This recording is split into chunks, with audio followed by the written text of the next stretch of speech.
เขากับมีน้าเข้าห่วงเขากับมีน้าเข้าห่วงร้านเศร้าร้านเคย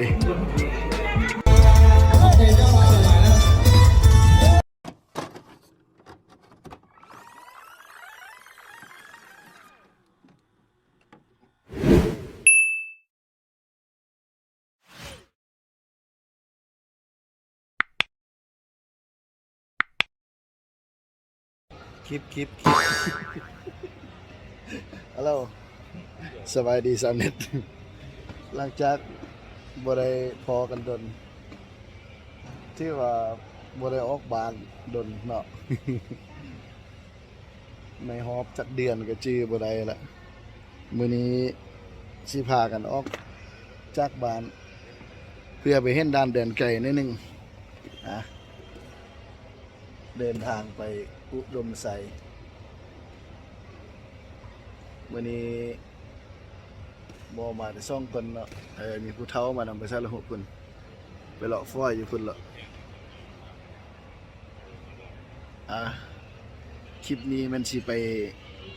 ดองอยู่อุดมไสเดี๋ยว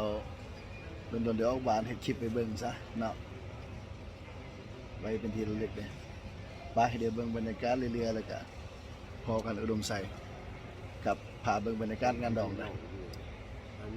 นี่คุณองค์สายพ่อมานำพาเพิ่นไปเลาะอุดมไสกันไป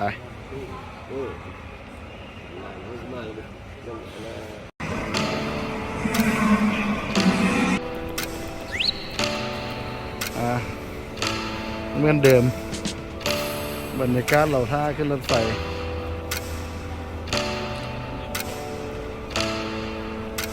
ปลายทางอุดมไสรอกันเด้อมื้อแรง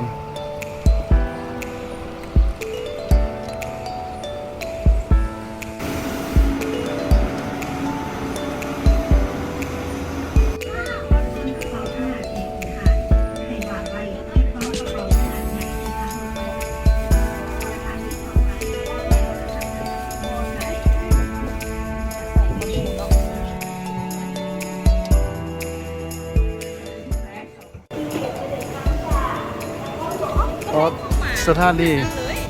เมืองไซก็ได้แล้วก็เปลี่ยนเป็นเมืองเฟืองน้ำตกเลยสถานีเมืองไซได้ครั้งแรกสถานีเมืองไซครั้งแรกก็ชิยุ่งเดือนนิดนึง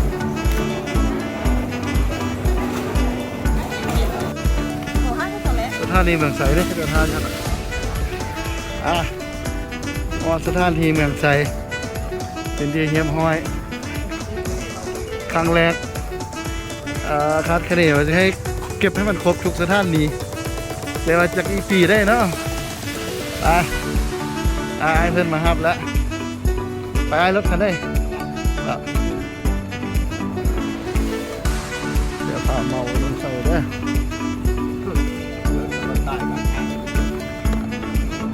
รถไฟจอดเติมน้ำมันเมื่อกี้นะ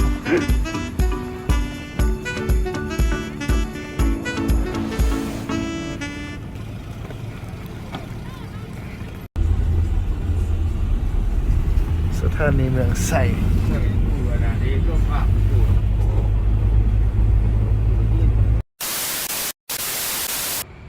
แวะกินกาแฟก่อนจากน้อยไปกาแฟสวัสดีโรงแรมงามมันก็โรงแรมงามลาว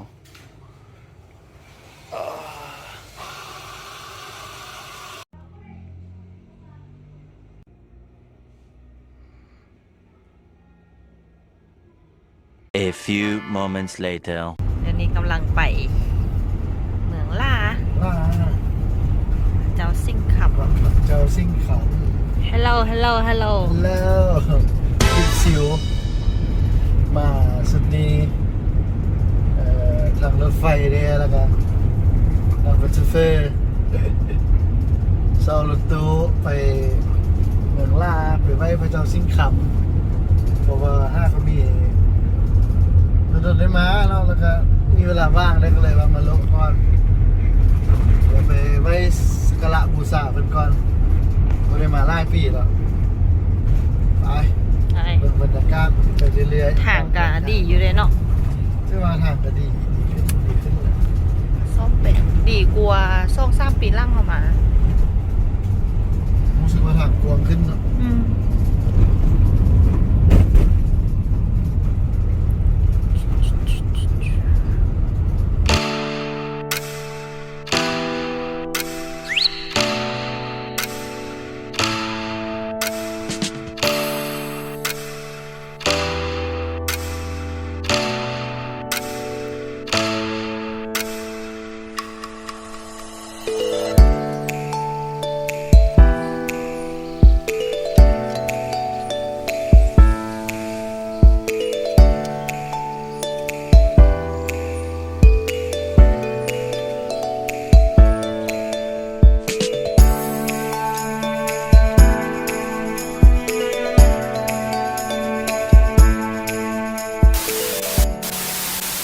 ห้องหอยน้ำท่วมห้องหอยน้ำท่วม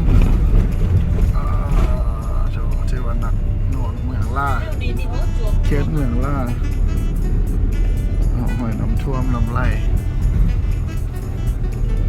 เสียหายอะไรลำไรที่ลงมาบนนี้ อืมยังมีห้องหอยอยู่ ยำนิ้วเนาะไล่ก่อน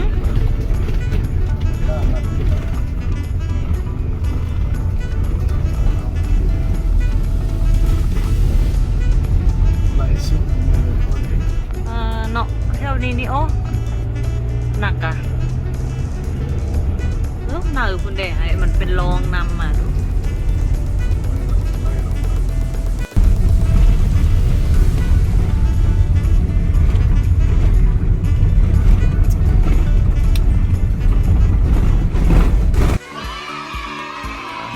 มาเพิ่มอีกหนึ่งครั้ง1 ปีวัดพระเจ้าสิงห์คำฮอดแล้วบรรยากาศยังเหมือนเดิมที่มาในปีก่อนนี่มากราบไหว้สักการะบูชาเพิ่นขอพรมาขอพรเพิ่นมาฮอดประเทศไว้เด้ปีไทยปี2022เนาะเกือบปี2023ไปเดี๋ยวเขาไปไหว้เพิ่นอาคาโตตะภาวตาธัมโมธัมมังนามัสสามิสุมุบันวิวาสันติบุตรไต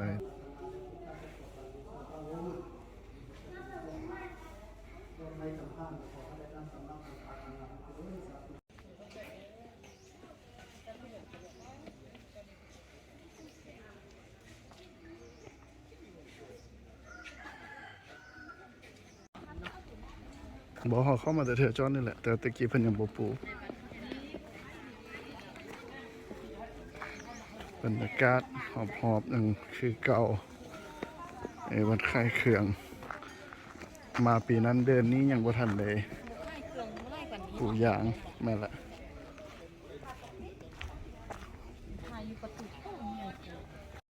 เอาสภาพรีสอร์ทอันน่ะบ่อน้ำอุ่นอุดมใส่มาแต่ละเทื่อที่ว่าน้ำท่วมนี้เสียหายหนักเลยเหือนถล่มไปเด้ซากปรักพักพังกันลายเติบเสียหายลายติดน่าจะปิดเลยเนาะโอ้น้ำท่วมหมดเลยของหอยของน้ำท่วมสุดแล้วบ่อน้ำอุ่น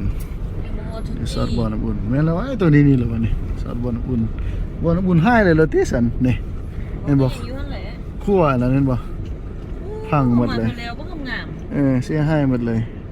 พวกงามๆมันห่อนั้นเสียดายไม่น้ำแห้งมันเปลี่ยนแล้วเอาไปนอกพุ่นเลยเด้มันเรียกแต่อย่างนี้เลยซากปลักผักพังเลือแต่เพียงซากปลักผักพังส่งกำลังใจให้ได้ฟื้นฟูไวๆเพื่อน เจ้าไทยน้ำไหลจุก ว้นอุดมใสแม่นแหละขั้วตัวนี้นี่แหละขั้วตัวนี้แหละ กงอันวัดพระเจ้าสิค เดินทางกลับเฮาเรียบร้อยสำเร็จภารกิจที่วัดพระเจ้าสิงห์คำไปพอกันที่อุดมไซ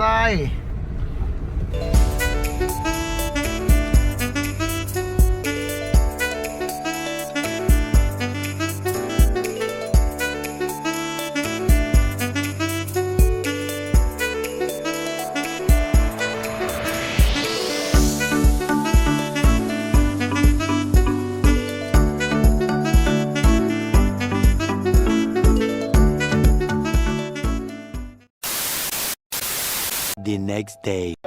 ตัดภาพมาเศร้ามือใหม่บรรยากาศงานดอกล้านสะอุดมไซเป็นบรรยากาศรอบๆมาแล้วว่าเจ้าบ่าวบ่มาเท่าที่เดี๋ยวจะน้อยเราท่าแห่เคยมัดแขนงานตอนเช้า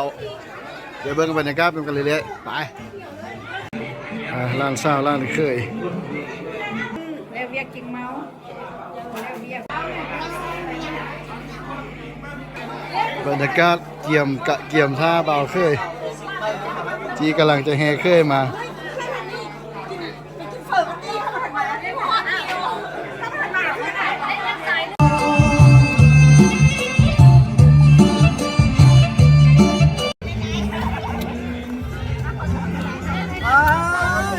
ต้อนรับเด็กเด้อ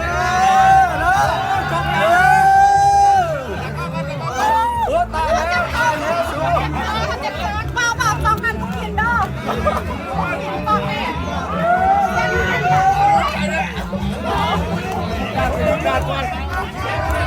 มาแล้วบอเคยมาแล้ว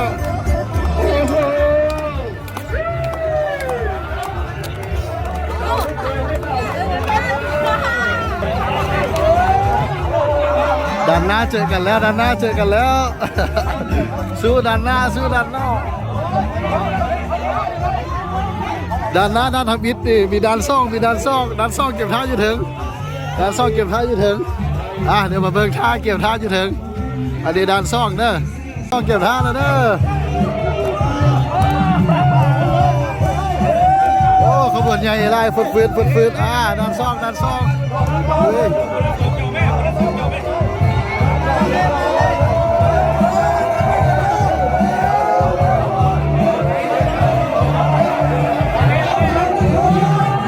สู้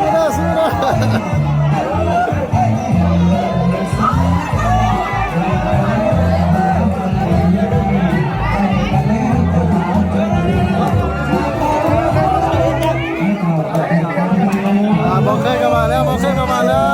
มแล้ว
Many hours later.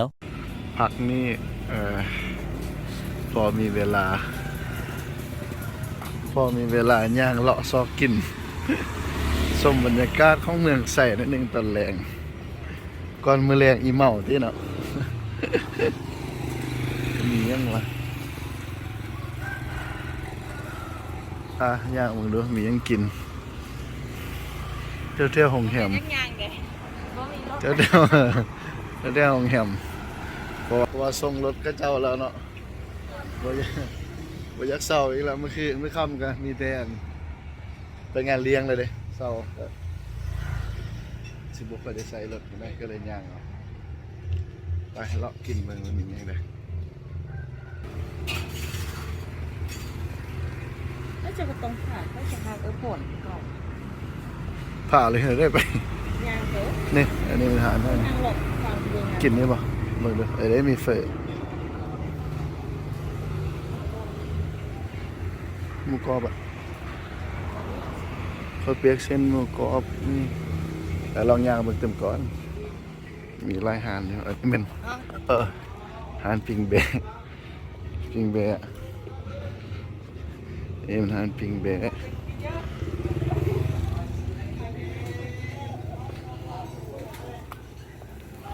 นี่สมุทรซ่อนเครื่องนี่มันเท่านี้เลยทีนี่สมุทรซ่อนเครื่องอาจจะช่วยเรากันมันอยู่นี่แหละ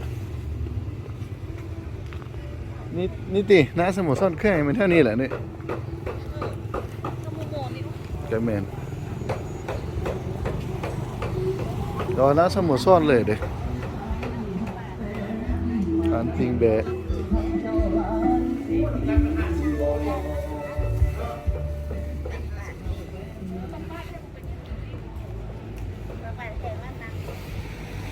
นี่อันนี้ก็บันเจ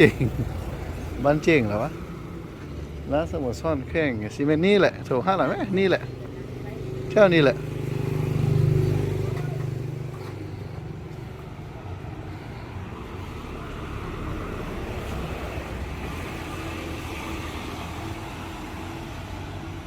น่าจะกินข้าวเปียกฮานเมื่อกี้เลยเนาะ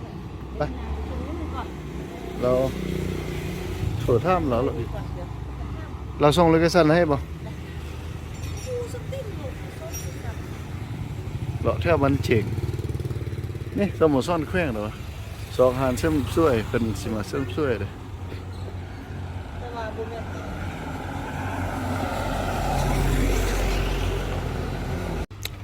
แวะกินข้าว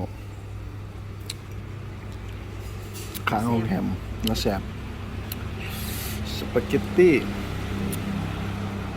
ทานน้องปล่อยข้างบนผักเลย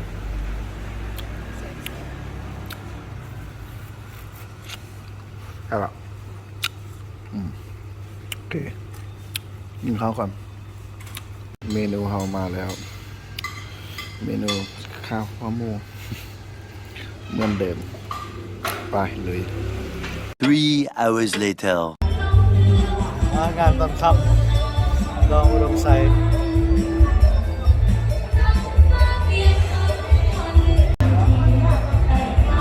ภัตตาคารเลไซ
โอ้ชาวเน็ต เจอกันมือกับสถานีเหมือนเดิม สถานีเมืองไซเตรียมตัวกับหลวงพระบางเรียบร้อยเนาะเสร็จสิ้นภารกิจทางภารกิจส่วนตัวแล้วก็ภารกิจส่วนรวมสะบักสะบอมเริ่มหนึ่งเดี๋ยวนะโอเคอยู่ดิ หนักหน่วงเลยเนาะดองเมื่อคืนนี้อันว่าสำเร็จลงไปด้วยดีโปรแกรมเดือนหน้ามันอยู่นครหลวงเวียงจันทน์เนาะมีงานส่วนรวมอีกเต็มแล้วเป็นว่าก็น่าจะได้พอกันในคลิปตัวนั้นพุ่นแหละเนาะโอเคเบิ่งภาพเบิ่งบรรยากาศของสถานีเมืองไซแล้วก็กลับบ้านปกติเราพบกันใหม่ในคลิปต่อไปเจอกันเด้อชาเน็ตเด้อบ๊ายบาย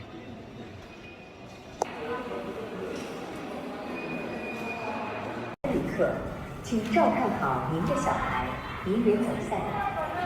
旅客们，请不要在站台上奔跑，注意安全，以免。请按车票对号入座，随身携带物。